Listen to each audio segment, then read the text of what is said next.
ତା ଭିତରେ ତାକୁ ବାଡ଼େଇ ଚାଲିଛି ପୋଲିସ ଥିବା ଅବସ୍ଥାରେ ବି ପୋଲିସ ଯେତେବେଳେ ତା ହାତଟା ଛଡେଇ ଦେଲା ପରେ ସେ ଲୋକ କଣ କରୁଛି ଜମ୍ପ କରୁଛି ଡାଇରେକ୍ଟ ସେ ଝିଅ ଉପରେ ଜମ୍ପ କରିକି ସୋଦାସୋଦି କରି ହାତ ହଲିହାଲି କରିକି କଣ ହେଇଥିଲା ଡାଇରେକ୍ଟ ତାକୁ ବାଡିଆବାଡି କରିଛନ୍ତି। ବାଡିଆବାଡି କଲା ଭିତରେ ମୁଁ ତାଙ୍କୁ ସେଠୁ ଭିଡାଭିଡି କଲା ଭିତରେ ସେଠୁ ମତେ କହନ୍ତି ମତେ ବାଡେଇଲେ ବାଟରେ ମତେ କହିଲେ କି ମୋ ମନି ପର୍ସଟା ମୁଁ ଛାଡ଼ି ଦେଇଛି ତା ଦେହରେ ଡକ୍ୟୁମେଣ୍ଟ ଆଉ କ୍ୟାସ୍ ବଗେରା ରହିଲା ତ ତୁ ଟିକେ ଗାଡି ବୁଲା। ଯେତେବେଳେ ମତେ କହିଲେ ଗାଡ଼ିଟା ବୁଲା ବୁଲିକି ମୁଁ ସେ କାଜ ପୋଲଠୁ ଗଡ଼ାଣି ଗଡ଼କୁ ସେଠୁ ଗାଡ଼ି ସେଠୁ ବୁଲେଇଲା ପରେ ସେଠି କଣ ହେଇଛି ନା ତାଙ୍କୁ ସେଠି ପୋଲ ଉପରେ କଣ ହେଇଛି ରିଟର୍ନ କଲା ଟାଇମରେ ସେଠି ବାତଟା ତାକୁ ମାରିଛି କି ଟର୍କି ମାରିଛି ସେଟା ମୁଁ ତ କନଫର୍ମ କରିପାରୁନି କାରଣ ପଛକୁ ଅନେଇନି। ସେ ତାପରେ ହେଇକିରି ସୋଦାସୋଦି କରି ମୋ ବେକମୁଣ୍ଡାଟାକୁ ଧରିକି ପଛଆଡ଼ୁ ଟାଣିଦେଲେ। ପଛଆଡ଼ୁ ଯେତେବେଳେ ମୋ ବେକମୁଣ୍ଡା ଧରି ଟାଣିଦେଲେ ସେତେବେଳକୁ କଣ ହେଇଛି ନା ମୁଁ ଅଣନିଶ୍ୱାସ ହେଇଗଲି। ଅଣନିଶ୍ୱାସ ହେଲା ପରେ ମୁଁ ନିଜକୁ କଣ୍ଟ୍ରୋଲ ମାନେ ଡିଫେନ୍ସ କରିବା ପାଇଁକା ମୋର ଇଏଟାକୁ ତ ମୁଁ ହାତରେ ଦିଟାକୁ ହ୍ୟାଣ୍ଡେଲକୁ ଛାଡ଼ି ଦେଇକି ତାକୁ ହାତକୁ ଧରି ଭିଡ଼ିଲି ପଛଆଡ଼ୁ। ତ ହାତକୁ ଯେତେବେଳେ ଭିଡ଼ିଲା ଭିତରେ ସେଠୁ କଣ ହେଇଛି ଗାଡ଼ିଟା ଅନକଣ୍ଟ୍ରୋଲ ହେଇଗଲାଣି ଅଲରେଡି। ତ ଗାଡ଼ିଟା ଯେତେବେଳେ ଅନକଣ୍ଟ୍ରୋଲ ହେଲା ଗାଡ଼ିଟା ଅଣେଇଲା ପରେ ସେ ଦିଟା ଝିଅ ସେଇ ଟାଇମରେ ସେଇ ବାଟରେ ଆସିଲେ ତ ସେ ଦିଟା ଝିଅ ଦେହରେ ଗାଡ଼ିଟା ପିଟିଗଲା ପରେ ସମସ୍ତେ ପଡ଼ିଗଲା ପରେ କଣ ହେଇଛି ନା ତାଙ୍କ ମାନେ ସେ ସେତେବେଳକୁ ତାଙ୍କୁ ବାତ ମାରିଛି କି କଣ ହେଇଛି ସେଟା ମୁଁ ତ କନଫର୍ମ ହେଇନି। ତ ସେ କଣ ହେଇଛି ନା ସେତେବେଳକୁ କଣ ହେଲା ନା ସେ ଡାଇରେକ୍ଟ ମୁଁ ଯେତେବେଳେ ହାତଟା ଛଡ଼େଇଲା ପଡ଼ିଯାଇଛୁ ଆମେ ସମସ୍ତେ ସେ ଦିଟା ଝିଅ ବି ଆଗରେ ପଡ଼ିଛନ୍ତି ଆମେ ଦି ଜଣ ବି ପଛରେ ପଡ଼ିଲା ଭିତରେ ସେ କଣ ହେଇଛି ନା ସେ ଲୋକ ଯେତେବେଳେ ତା ହାତଟା ଛଡେଇ ଦେଲା ପରେ ସେ ଲୋକ କଣ କରୁଛି ଜମ୍ପ କରୁଛି ଡାଇରେକ୍ଟ ସେ ଝିଅ ଉପରେ ଜମ୍ପ କରିକି ସୋଦାସୋଦି କରି ହାତ ହଲିହାଲି କରିକି କଣ ହେଇଥିଲା ଡାଇରେକ୍ଟ ତାକୁ ବାଡିଆବାଡି କରିଛନ୍ତି। ବାଡିଆବାଡି କଲା ଭିତରେ ମୁଁ ତାଙ୍କୁ ସେଠୁ ଭିଡାଭିଡି କଲା ଭିତରେ ସେଠୁ ମତେ କହନ୍ତି ମତେ ବାଡେଇଲା ପରେ ମୋ ଆଖି ଗୋଟେ ବାଡେଇଲେ ଏଇଠି ଗୋଟେ ବାଡେଇଲା ପରେ ସେଠୁ ଏଠି ଗୋଟେ ବାଡେଇଲେ ବ୍ୟାକକୁ ବାଡେଇଲେ ହାତରେ ବାଡେଇଲେ ପାଗଳା ବାଗିଆ ହେଇକି ମତେ କହିଲେ ହେ ତୁ କଣ ମତେ ରୋକିବୁ ତୁ ମତେ କଣ ରୋକିବୁ କହି ମତେ ବାଡିଆବାଡି କଲା ଭିତରେ ସେଠୁ ମୋ ଆଖିଟାକୁ ଯେତେବେଳେ ବାଡେଇ ଦିଅନ୍ତି ମୋ ଆଖିଟାକୁ କେମିତି ମକାଚିଆ ଭିତରେ ସେ ପୁଣି ଥରେ ସେ ଝିଅ ଉପରକୁ ଆଟାକ୍ କଲେ। ସେ ଝିଅ ଉପରକୁ ଯେତେବେଳେ ପୁଣି ଆଟାକ୍ କଲେ ସେ କଣ ହେଇଛି ନା ଯେତେବେଳେ ଝିଅକୁ ପୁଣି ଆଟାକ୍ କଲେ ସେଠୁ 4-5 ଜଣ ଯୋଉ ଲୋକ ସେଠି ଥିଲେ ସମସ୍ତେ ସେମାନେ କଣ କଲେ ନା ସେ ଲୋକକୁ ବାଡେଇବା ପାଇଁକା ଆଗେଇ ଗଲେ। ଯେତେବେଳେ ବାଡେଇବା ପାଇଁ ଆଗେଇ ଗଲେ ତାକୁ ଯେତେବେଳେ ଗୋଇଠା ଗୋଟେ ମାରିଦେଲେ ସେ କଣ କରିଛି ନା ମାନେ ଲଉଟିକିରି ସେ ଇଏକୁ ବିଲ ଉପରକୁ ଡେଇଁଛି। ବିଲ ଭିତରକୁ ଡେଇଁଲା ଭିତରେ ବିଲକୁ ଡେଇଁକିରି ଦୌଡ଼ି ଗଲେ ଭିତରକୁ ଡେଇଁକି ଗଲା ଆଜ୍ଞା ବିଲକୁ ଯେତେବେଳେ ଭିତରେ ପଶିଗଲା ପରେ ସେଠୁ ତଥାପି 400-500 ମିଟର ଭିତରକୁ ପଶିଲା ପରେ ସେ କଣ ହେଇଛି ନା ତଳକୁ ମୁହଁ ମାଡ଼ ହେଇକି ପଡ଼ିଗଲେ। ଯେତେବେଳେ ତଳକୁ ପଡ଼ିଗଲେ ସେତେବେଳକୁ କଣ ହେଇଛି ନା 18-19 ଲୋକ ମତେ ଘେରିଗଲେ। ଯେତେବେଳେ ଘେରିଗଲେ ସେଠି 5-6 ଜଣ ଲୋକ ଷ୍ଟାର୍ଟିଂରୁ ଏଣ୍ଡ ପର୍ଯ୍ୟନ୍ତ ସବୁ ଦେଖିଛନ୍ତି। ମୁଁ ତାଙ୍କୁ ଛଡାଛଡି କରୁଥିଲି ବାଡିଆବାଡି ଓଲଟା ମୁଁ ବି ମାଡ଼ ଖାଇଛି। ମୁଁ 10-15 ମିନିଟ୍ ମୁଁ ରୋଡ ଉପରେ ହିଁ ଥାଏ। ସେତେବେଳେ ସେ ଝିଅ ମାନଙ୍କୁ କିଏ ଆସିକି ନେଇକି ଗଲେ କଣ କଲେ ମୁଁ ଏତେ ବି ମୋର ନଜର ନାହିଁ। ସେତେବେଳକୁ ମୁଁ ଆଙ୍କ ଉପରେ ନଜର ସେ ଯେତେବେଳେ ବିଲ ଉପରୁ ଦୌଡ଼ିଛନ୍ତି ତ 18-19 ଗୋଟେ ଲୋକ ତାଙ୍କ ପଛରେ ଗୋଟେ ଦୌଡ଼ିଛନ୍ତି।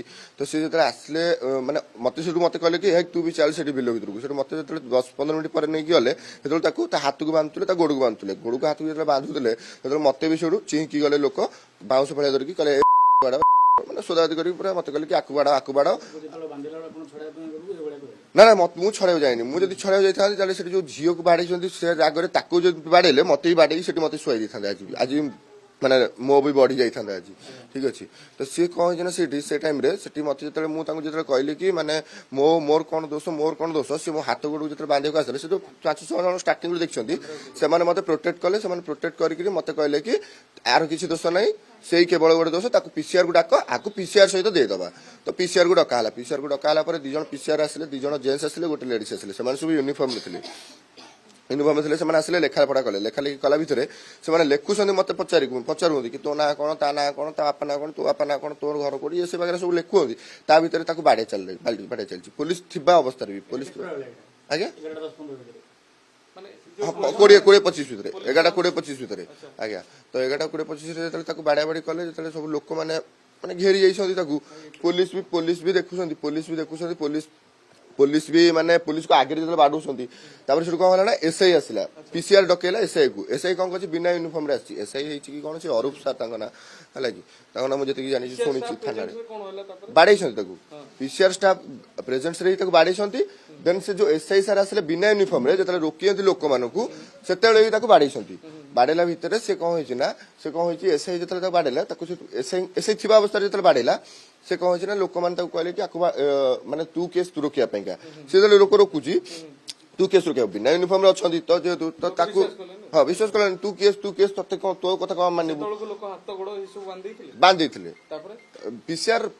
ଫାଷ୍ଟ ପିସିଆର ଆସିବା ଭିତରେ ହିଁ ପୂର୍ବରୁ ହିଁ ତାକୁ ବାନ୍ଧି ଦେଇଥିଲେ ମୋ ଆଡିକି ଆସିଥିଲେ ହାତ ବାନ୍ଧିବା ପାଇଁ। ମତେ ଯେହେତୁ ରୋକିଦେଲେ ସେ ଯୋଉ 6-7 ଜଣ ଥିଲେ ପ୍ରୋଟେକ୍ଟ କରିବା ପାଇଁ ରୋକିଦେଲେ କହିଲେ କି ନାଇଁ ଆକୁ ବାଡାଉନି ଆକୁ ଏଇଠି ପାଇଁ ବସେଇ ଦିଅ ପୋଲିସକୁ ଡାକ ବୋଲିକା। ତ ସେଠି ପୋଲିସକୁ ଡାକିବା ଭିତରେ ମତେ ସେଠି ବସେଇ ଦେଇଥିଲେ କହିଲେ ଏଠି ଠିଆ ହ ପିସିଆର ଆସୁଛି। ମୁଁ ସେଠୁ ପିସିଆର ଆସିଲା ଭିତରେ ମୁଁ ଠିଆ ହେଇଥିଲି, ତାପରେ ସେ ଏସ୍ଆଇ ଆସିଲା। ଏସ୍ଆଇ ସେଠୁ କ'ଣ କଲା, କହିଲା କି ତାକୁ ଟେକି ନେଇକି ଚାଲ।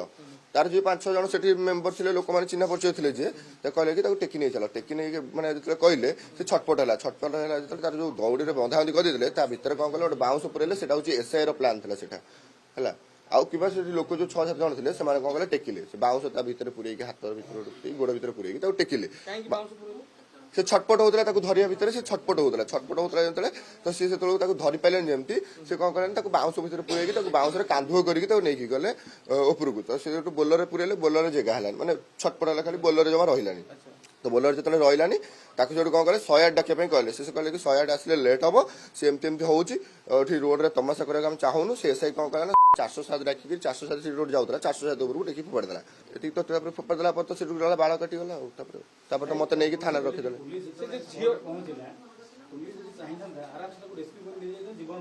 ରେସ୍କ୍ୟୁ ଯଦି ପିସିଆର ଫାଷ୍ଟ ପିସିଆର ଆସିଲା, ସିଏ ରେସ୍କ୍ୟୁ କରିପାରିଥାନ୍ତା। ତ ସେ ପିସିଆର ରେସ୍କ୍ୟୁ କଲାନି, ସେ ଆସିକି ଲେଖାଲେଖି କଲା। ସେଠି 40-50 ଲୋକ ଥିଲେ, ତାକୁ ବାଡିଆବାଡି କଲେ।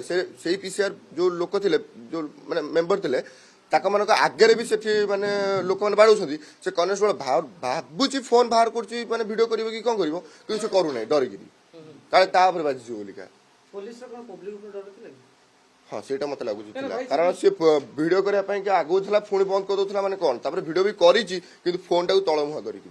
ମୁଁ ଦେଖିଛି ଭିଡିଓ କରିବାରେ। ସେ ଯୋଉ କନେଷ୍ଟବଳ ଯିଏ ମୋ ବାଇକଟାକୁ ନେଇକି ଗଲା, ମତେ କହିଲା ଗାଡି ଚାବି ଦେ। ମୁଁ କହିଲି ସାର୍ ମୋ ପାଖରେ ଗାଡି ଚାବି ନାହିଁ। ସେଠି ଲୋକ ଗୋଟେ ଥିଲା, ସେଠି ଲୋକଟା କହିଲା କି ମୋ ପାଖରେ ଗାଡି ଚାବି ଅଛି, ଗାଡି ଚାବି କହିକି ଦେଲା ତାକୁ। ତ ମୁଁ ତାକୁ ପଚାରିଲି, ମୁଁ କହିଲି ଆଉ ଠିକ ଅଛି, ମୋ ଗାଡି ମୋର କିଛି ଅସୁବିଧା ନାହିଁ, କାରଣ ମୋର ତ କିଛି ଭୁଲ ନାହିଁ କି କିଛି ନାହିଁ, କାରଣ ଲୋକ ମତେ ପ୍ରୋଟେକ୍ଟ କରନ୍ତି। କାରଣ ତାକୁ ବାଡିକି ମାରି ଦେଇଛନ୍ତି, ମତେ କିଛି ଛୁଇଁ ନାହାନ୍ତି, ମାନେ କ'ଣ 40-45 ମିନିଟ୍।